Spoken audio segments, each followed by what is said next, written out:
Esto es Aporte Regional, desde la Sala Jalapa.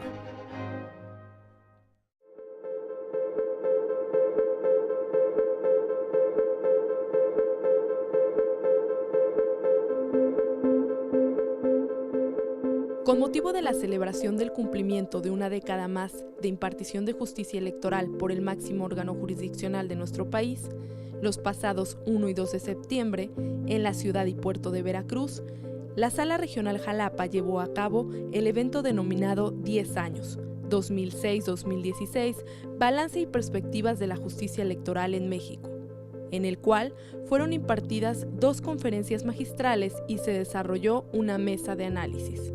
El propósito de este evento fue llevar a cabo conferencias con los integrantes del Tribunal Electoral del Poder Judicial de la Federación, quienes a partir de sus experiencias jurisdiccionales realizaron el balance de 10 años de trabajo por la justicia electoral. En la primera conferencia, el licenciado Rodolfo Terraza Salgado impartió el tema El contencioso electoral y las necesidades del cambio, misma que fue moderada por el magistrado Adín Antonio de León Gálvez. Por su parte, el magistrado Manuel González Oropeza dictó la conferencia Evolución de la Justicia Electoral con Perspectiva Multicultural, que estuvo moderada por el magistrado Enrique Figueroa Ávila. Finalmente, los magistrados que integran la Sala Regional Jalapa, Juan Manuel Sánchez Macías, presidente, Adín Antonio de León Gálvez y Enrique Figueroa Ávila, participaron en la mesa de análisis con el tema La construcción de criterios jurisprudenciales en materia electoral, que fue moderada por el maestro Alejandro Santos Contreras, quien es coordinador de jurisprudencia, seguimiento y consulta de este tribunal.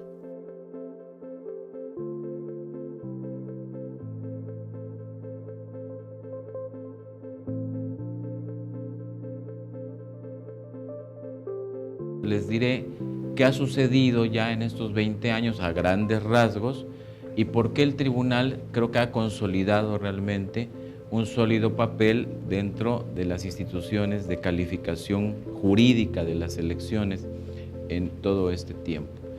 La gran reforma entonces de 96 le da un giro total al sistema porque recuerden ustedes que la primera declaración que hace el presidente Zedillo en Londres, me parece, cuando ya es presidente de la República, es que si bien la legalidad de las elecciones había estado garantizada por las instituciones de la República, aceptaba que no se habían dado a plenitud condiciones de equidad en la competencia electoral.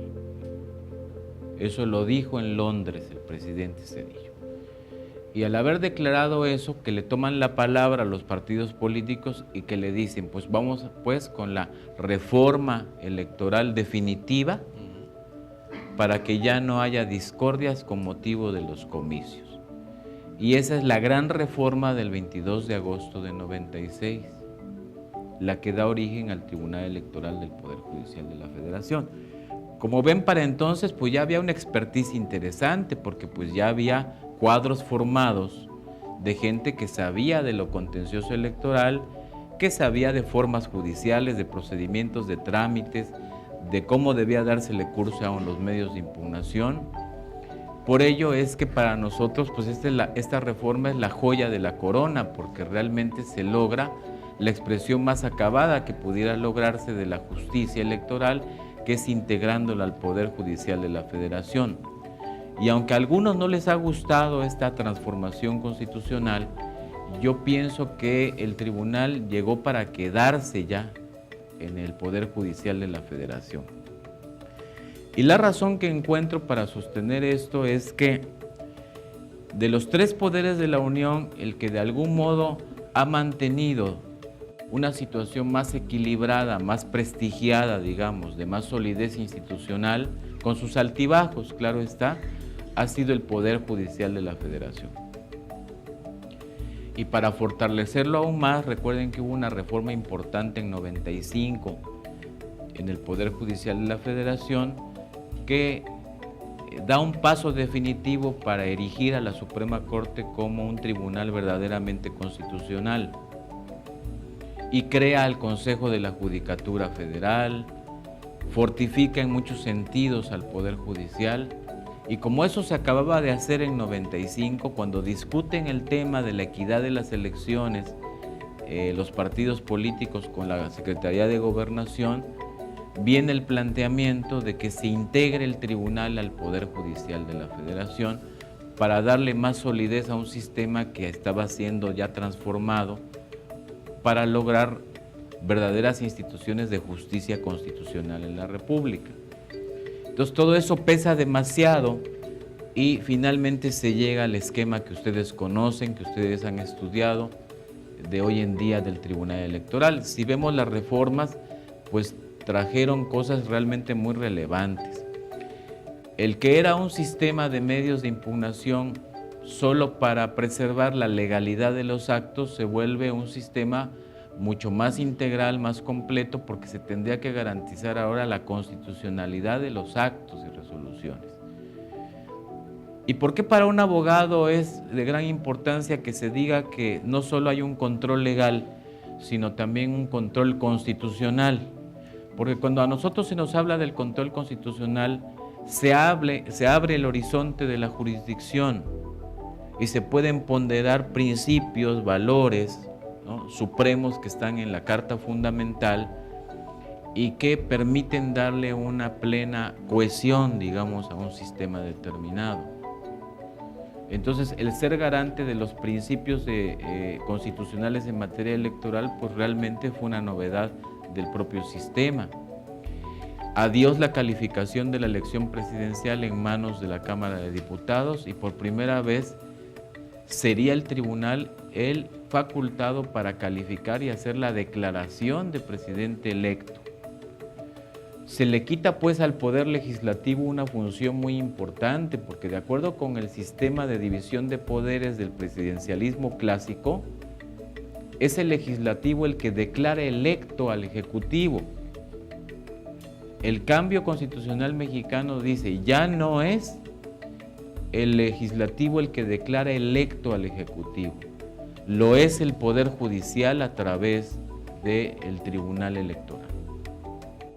Creo que dentro de todas las salas regionales del Tribunal Electoral, la sala regional Jalapa desarrolla una función que es capital para la estabilidad del país y para la democracia, porque ve precisamente todos los asuntos relacionados con las comunidades indígenas más acreditadas en nuestro país, como pueden ser las de Oaxaca, o Chiapas, o Quintana Roo, o Yucatán, o Campeche. Bueno, todos y cada uno de los estados que forman esta circunscripción son excepcionales. Si ve uno la cantidad de recursos que luego llegan a la sala superior, que pues son pocos en comparación con los asuntos que la sala regional tiene que resolver, pues sin lugar a dudas los de esta sala regional son la mayoría en cuanto a cantidad y calidad, porque son asuntos muy importantes de frontera, que hay que fijar criterios que son novedosos y que ellos han hecho una labor fundamental, muy importante en la justicia electoral de nuestro país. Así es que felicito particularmente a la Sala Regional Jalapa por esa inmensa carga que tienen y cómo lo han desempeñado y cómo lo han hecho. La verdad, mi reconocimiento particular e institucional por su gran labor. Hay ya una jurisprudencia, me parece, temática, importante, que de manera accesible el lector pueda, para que no se quede atrás en el olvido lo que se ha logrado hacer, que es mucho. Tanto tribunales locales como tribunales federales. Y que se puede hacer esta compilación. Hay muchos expertos en esta materia sobre casos como por ejemplo discriminación de mujeres en San Bartolo, Coyotepec, en Oaxaca, ¿no? O discriminación de las agencias municipales por no hacer el tequio, ¿no? Porque claro, la cabecera municipal le dices, tú haces el tequio y así asciendes en la escala de los trabajos, pero ven aquí al Hotel Diligencias para que aquí hagas No, pero ¿y qué pasa con la comunidad de allá donde vivo? ¿Que se la lleve el diablo o qué? No, pues tú tienes que venir aquí. ¿Cómo lo vas a hacer caminando 4 horas? Pues no tienes otra cosa, ¿no? Entonces, pero vas a hacer. Y si no lo haces, entonces no compites, ¿no? Porque no ofreciste el tequio. Entonces hay mil y unas maneras de discriminar. Y es muy sencillo discriminar. Es lo más sencillo que pueda haber. Lo más complicado es integrar. Lo más complicado es llevar el plano de igualdad a su verdadera dimensión, porque eso es la verdad. El Tribunal Electoral está de fiesta.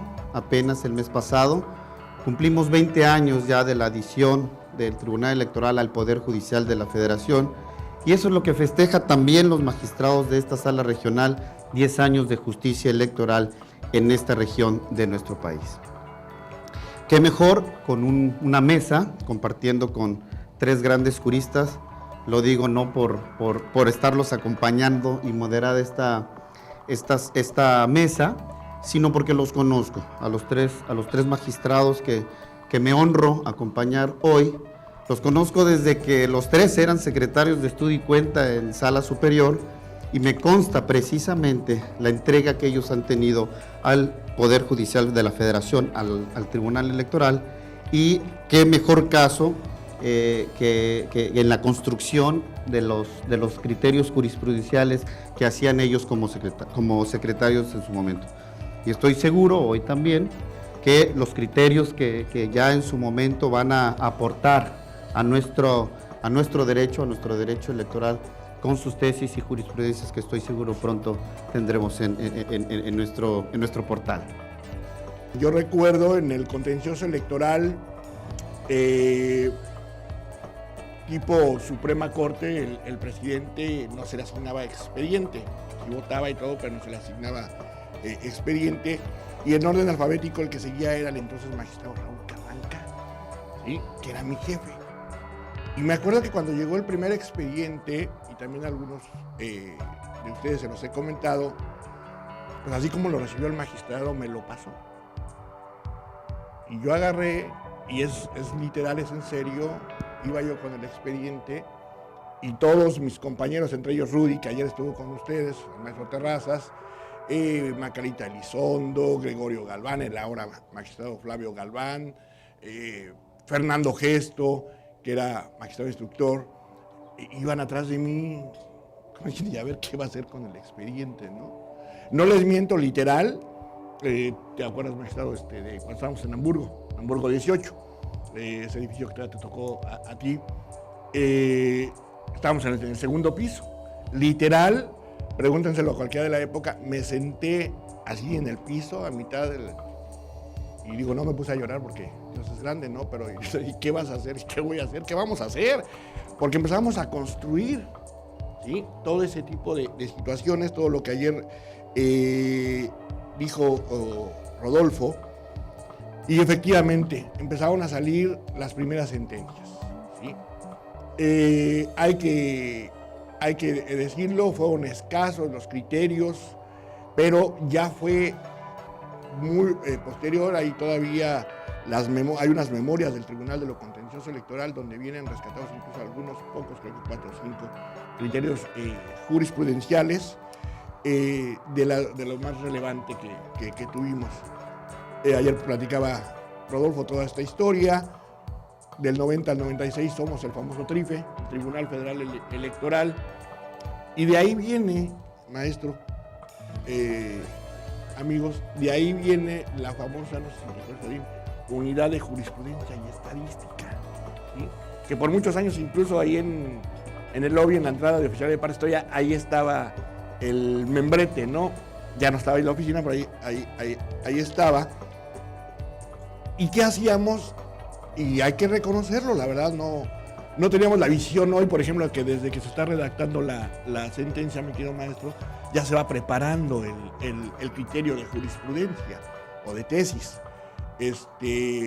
No, en aquel tiempo sacábamos las sentencias y esta unidad nos hablaba a los secretarios de estudio y cuenta para ver si teníamos algún criterio novedoso. Y recuerdo muy bien uno, ayer Rudy lo recordaba, el famoso criterio cuando alguno de los magistrados, y que hay que ser en honor a la justicia, salió de esta sala regional Jalapa, la primera sentencia en ese sentido, en aquel tiempo la presidía don Fernando Gesto Martínez Porcayo, en el sentido de que, oye, y si les damos la aclaración, el famoso recurso de apelación ciudadana, ¿te acuerdas que resolvimos más de 80,000 en todas las salas? ¿Y qué pasa? Le doy la razón y qué. Y ahí por primera vez se ponen las sentencias que, si por cuestiones de carácter técnico, a muchos les va a sonar, ¿sí?, jurídico, material, es imposible entregarles la credencial, los respectivos puntos resolutivos harán las veces. Eso después se hace tesis jurisprudencial y ahora es ley. Esa pequeña evolución que fuimos teniendo.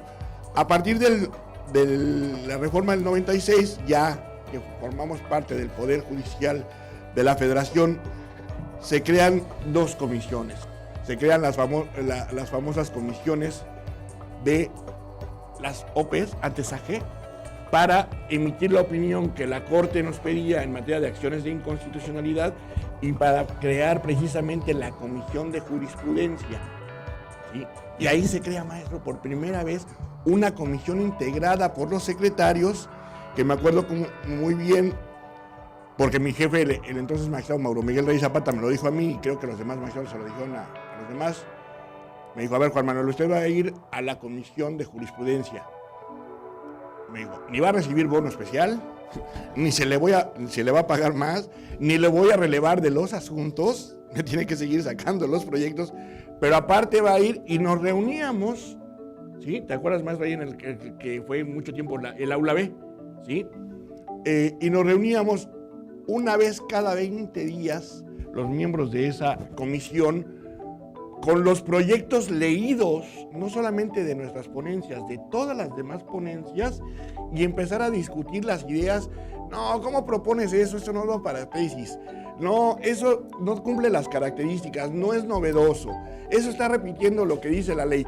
Todo lo que ustedes saben, que no los canso en repetirles, los requisitos que se necesita para que un criterio realmente pueda ser propuesto como tesis. Yo ingresé al Tribunal Electoral en 1994 y en aquel entonces todavía privaba la segunda época de la jurisprudencia. Recordemos que las jurisprudencias, pues una vez que surgen de tribunales jurisdiccionales, por eso hay la discusión de si los criterios del Tribunal de lo Contencioso podían fijarse o no como una época, porque propiamente, aunque auténticamente era un tribunal que ejercía jurisdicción tratándose de los recursos de queja, pero no se le daba, la ley no le daba ese carácter, por eso los criterios no forman parte de jurisprudencia. Pero a partir de que un órgano jurisdiccional emite criterios de jurisprudencia, pues se van formando las épocas, y estas épocas van cambiando por dos razones generalmente, o lo más común, porque haya una reforma a los ordenamientos que fundan toda la labor del tribunal o del órgano jurisdiccional, o la otra porque haya un cambio en integración de este órgano. Y por eso es que la primera época del Tribunal Electoral obedece a la integración del Tribunal Federal Electoral a partir de 1991, y los criterios, que fueron 224 criterios, forman parte de esta primera época.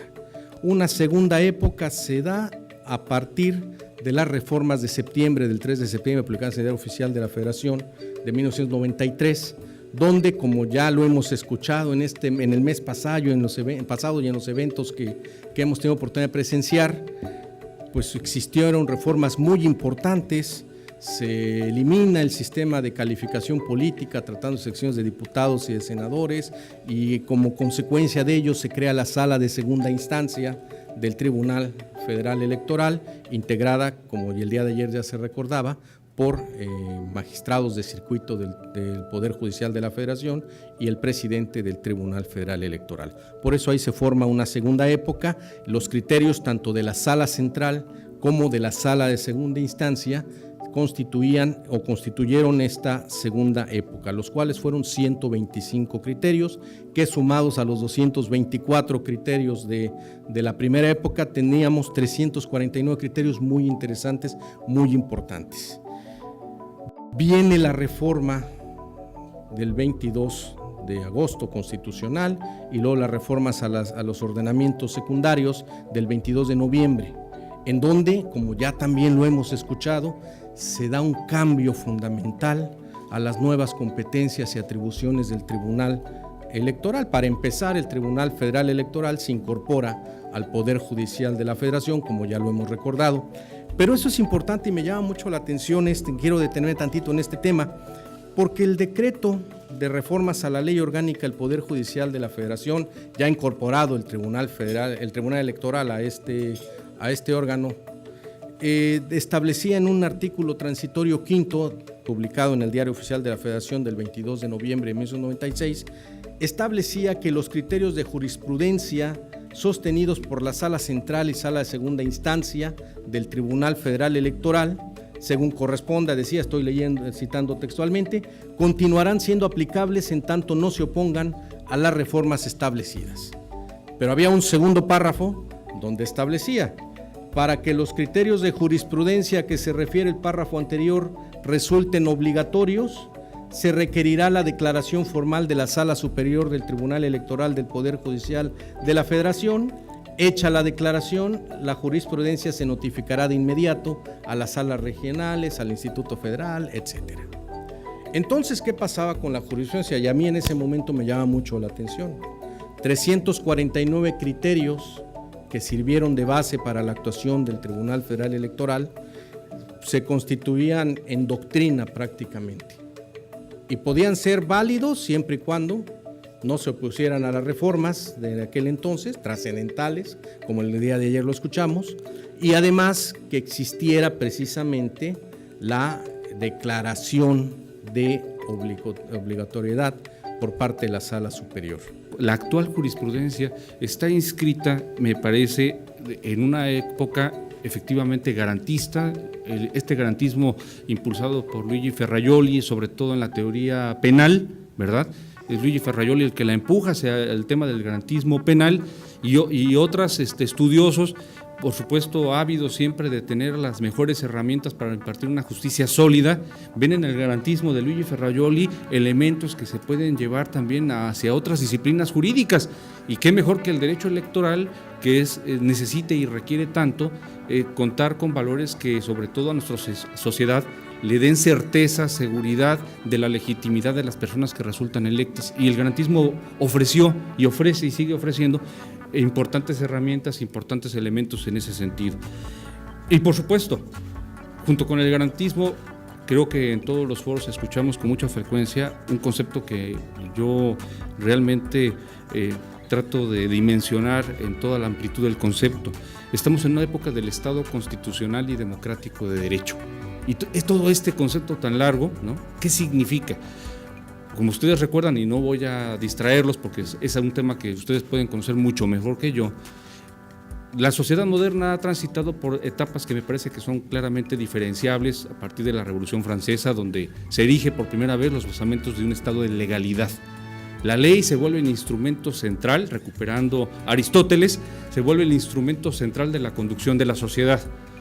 Sin embargo, este estado de legalidad, ¿verdad?, durante el siglo XIX, las primeras décadas del siglo XX, demuestran que no es suficiente para alcanzar las expectativas que pretende la sociedad a su alrededor.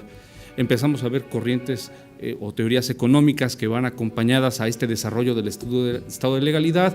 Tenemos dos conflagraciones mundiales, ¿verdad? Y entonces se voltea a ver la Constitución como un instrumento también, no solamente político, sino también como jurídico. Entonces encontramos una transición muy clara del estado de legalidad al estado constitucional.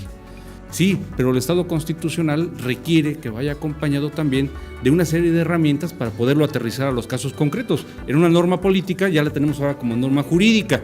Y como norma jurídica, qué importante se vuelven entonces y llegan a nuestro escritorio, ¿verdad?, los tratados internacionales y otros instrumentos más que vienen a explicar cuál es el objetivo de las sociedades democráticas, y entonces se incorpora el control de convencionalidad junto con el control de constitucionalidad y el control de legalidad.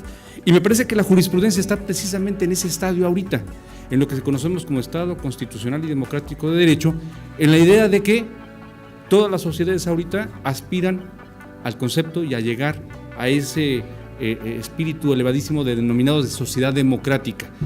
¿Qué implica la sociedad democrática?